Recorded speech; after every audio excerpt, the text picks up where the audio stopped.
सारे सारे निघून गेलेत, कहीं दूर कहीं दूर. लता तर नाहीच, आशा आता गात नाही.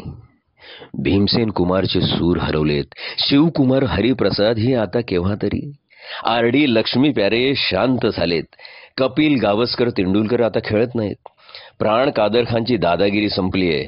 अमिताभी आता फायटिंग करत नाहीये. रेखा, हेमा, जीनत साऱ्यांचं सौंदर्य संपून गेलंय.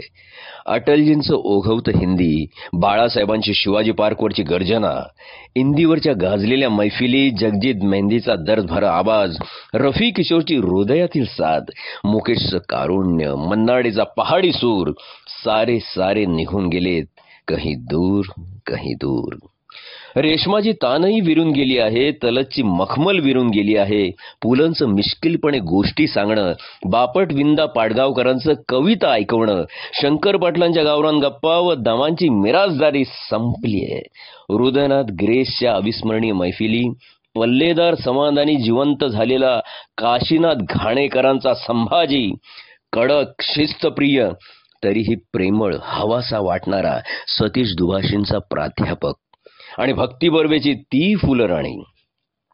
नंदू भेंडेने जिवंत केलेला पुलंचा 3 पैशाचा तमाशा, डॉक्टर आगाशेंचा घाशीराम कोतवाल, विजयाबाईंची हमीदाबाईची कोठी व बॅरिस्टर, जब्बारची अशी पाखरे येती आणि सिंहासन, सिंहासन मधली लागू भटांची जुगलबंदी, सामना मधली लागू फुलेंची आतिषबाजी, पुरुष मधला राकट नाना, चिमणराव प्रभावळकर आणि गुंड्याभाऊ कर्वे, गजऱ्यातले आपटे, प्रतिभा आणि प्रतिमाची सुहासिनी मुळगावकर, आकाश नंदांचा ज्ञानदीप, तबस्सुमचं फूल खिले हे गुलशन गुलशन, आवाज की दुनिया का दोस्त, अमीन सयानीचा दर बुधवारचा आज पहली पायदान पर है म्हणत हृदयाला हात घालणारा आवाज, रविवारचा विविध भारतीवरचा एस कुमार का फिल्मी मुकदमा आणि रेडिओ सिलोनवरचा सैगलचा समारोप स्वर.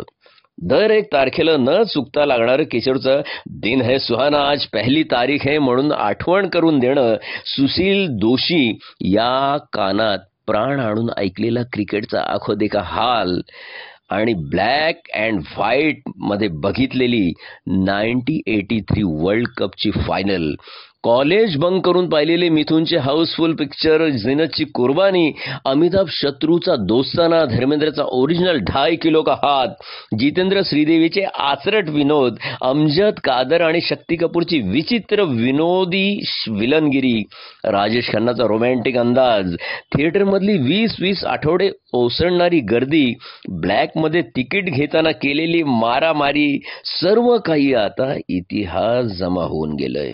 आठवणीच्या कप्प्यात मात्र सुरक्षित राहून गेलंय. ऊर फाटेसोड धावून फर्स्ट डे फर्स्ट शो पाहणं नाही.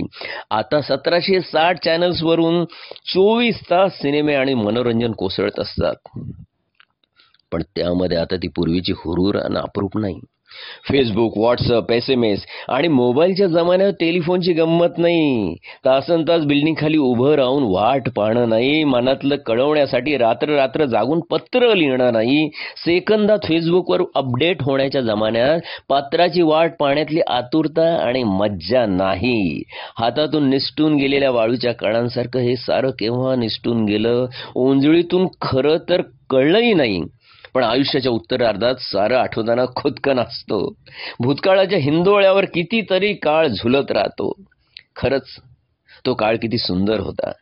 सारं काही साधं, सरळ नि सोपं होतं. यंत्र आणि माणसं सुद्धा. आता माणसांचीच यंत्र झाली आहेत आणि यंत्र माणसासारखी वागू लागली आहेत.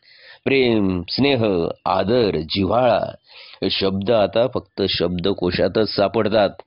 तरीही जुनी मित्रमंडळी भेटली की तेवढ्या पुरते जिवंत होतात. सारे सारे निघून गेलेत, कहीं दूर कहीं दूर. आपल्याच पिढीला हे अनमोल क्षण उपभोगता आले. देवा, आम्ही तुझे सदैव ऋणी राहू, सदैव ऋणी राहू, सदैव ऋणी राहू.